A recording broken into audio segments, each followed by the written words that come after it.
ఇక మంథని నియోజకవర్గం విషయానికి వస్తే మంథని నియోజకవర్గానికి సంబంధించి కాటారం సిఐ నాగార్జునరావు, ఆ నాగార్జునరావుకు రాత్రి పాపం సడన్ గా తెలియబడ్డది, అర్ధరాత్రి సడన్ గా తెలియబడి అరే మరి ఇక్కడ 22 నెలల కింద జోడు సీన్ ఆయన మీద మరి కాంగ్రెస్ వాళ్ళు ఒక కంప్లైంట్ ఇచ్చిండ్రు, ఆయనని ఇప్పటి వరకు అరెస్ట్ చేయలేదని చెప్పి ఆయనకు టక్కన రాత్రిని 12 గంటలకు గుర్తొచ్చినోలే హడావిడిగా లేచి జీప్ వేసుకొని మరి ఆ జోడ సీన్ కోసం వాళ్ళ ఇంటికి వచ్చి ఆ ఇల్లంతా కూడా సోదా చేసి ఆయన లేడు అని చెప్తే ఆయన సెల్ ఫోన్ ట్రాక్ చేసి ఆయన హైదరాబాద్ నుంచి వస్తా ఉంటే బస్సు దిగగానే ఆయనను అరెస్ట్ చేసి మరి రాత్రి 2 గంటలకు ఆయనను పోలీస్ స్టేషన్ తీసుకుపోయి పెట్టిండు.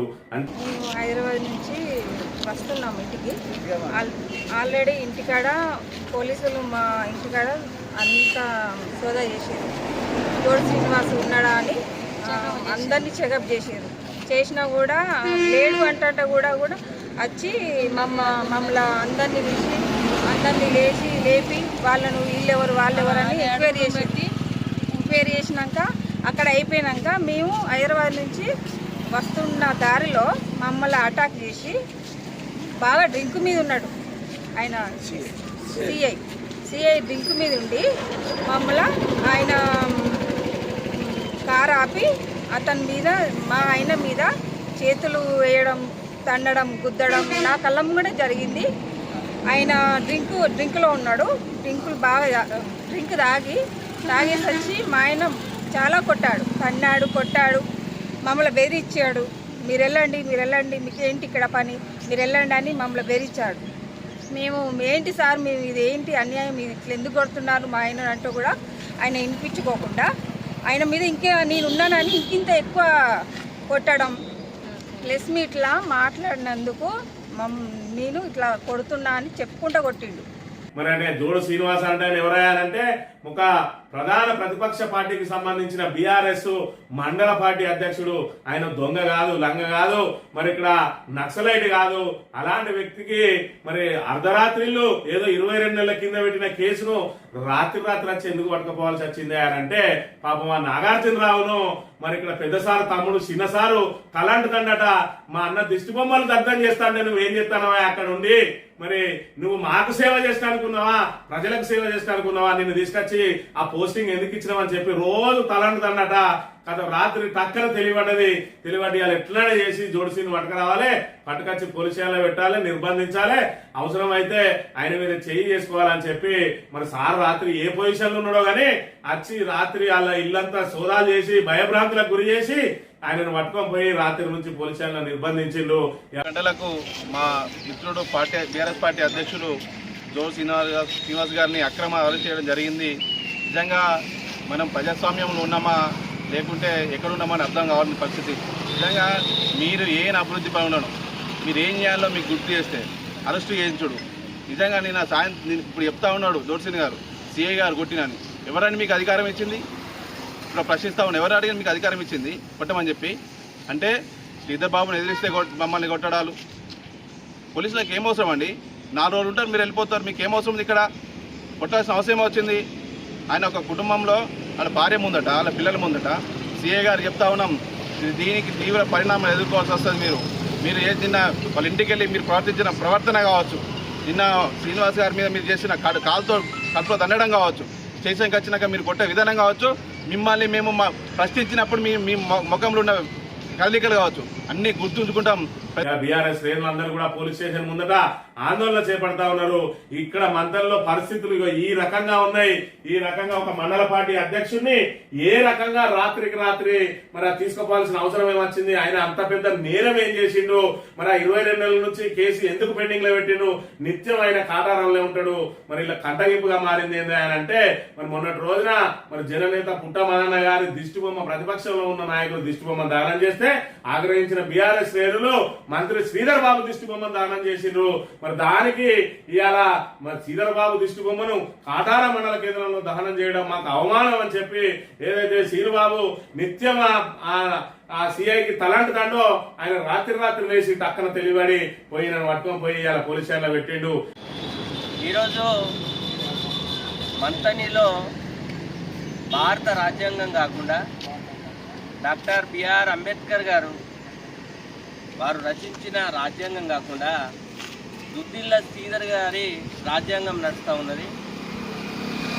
ఈరోజు రాత్రి మా నాయకుడు బీఆర్ఎస్ నాయకుడు మండల పార్టీ అధ్యక్షుడు జోడి శ్రీనివాస్ గారిని మరి అక్రమంగా అరెస్టు చేసి వారిని కొట్టుకుంటూ వారి కుటుంబం ముందే వారిని వారి భార్య వారి పిల్లలు ఆయనను కొట్టుకుంటూ మరి మీరు టీఆర్ఎస్ పార్టీ నుండి మీరు ఏం చేయలేరు, మాకు శ్రీధర్ బాబు ఉన్నాడని పోలీసులు అనుకుంటూ వారిని విచక్షణంగా కొట్టి మరి పోలీస్ స్టేషన్ తీసుకురావడం జరిగింది. ఎవరో మెప్పు కోసం పోలీసులు చేస్తున్న ఈ సమాజము చూడాలి, ఈ సమాజం అర్థం చేసుకోవాలి. గతంలో మీరు 2014 ముందు మీరు చేసిన అరాచకాలు ఇదే పోలీసులను వాడుకొని వాళ్ళను మాకు కేసులు పెట్టి ప్రతిపక్షమే లేకుండా చేయాలనేది మీ ప్రయత్నం ఏదైతే ఉన్నదో మీకు 2014 ముందు 14 ఏ గతి పట్టిందో అదే పడుతుందని ఈ సందర్భంగా తెలియజేస్తూ, ఇది రజాకారుల రాజ్యమా లేకపోతే ప్రజా ప్రభుత్వమా అనేది ఒకసారి ఆలోచన చేసుకోవాలి. మంత్రుల పరిస్థితులు ఏ విధంగా ఉన్నాయి, 2014 పూర్వం ఏ విధంగా అయితే చీకటి పాలన సాగిందో, నియంత పాలన సాగిందో, అక్రమ కేసులతోటి వేధించిందో, పోలీసులను రజాకారుల లాగా ఉపయోగించుకొని ఎలా మరి మొత్తం ఏ విధంగా అణచివేతకు గురి చేస్తా ఉన్నారో చూడాలి. ప్రశ్నించే గొంతులను ఏ విధంగా అణచివేస్తా ఉన్నారు. శ్రీధర్ బాబు అంటే ఆయనకు ప్రతిపక్షం అనేది ఉండద్దు, ప్రతిపక్ష నాయకుల గొంతు మీద కాళ్ళు పెట్టి నలివేసడానికి ఇవాళ పోలీసు బూటు కార్లను అడ్డం పెట్టుకుంటున్న దుస్థితి నెలకొన్నది.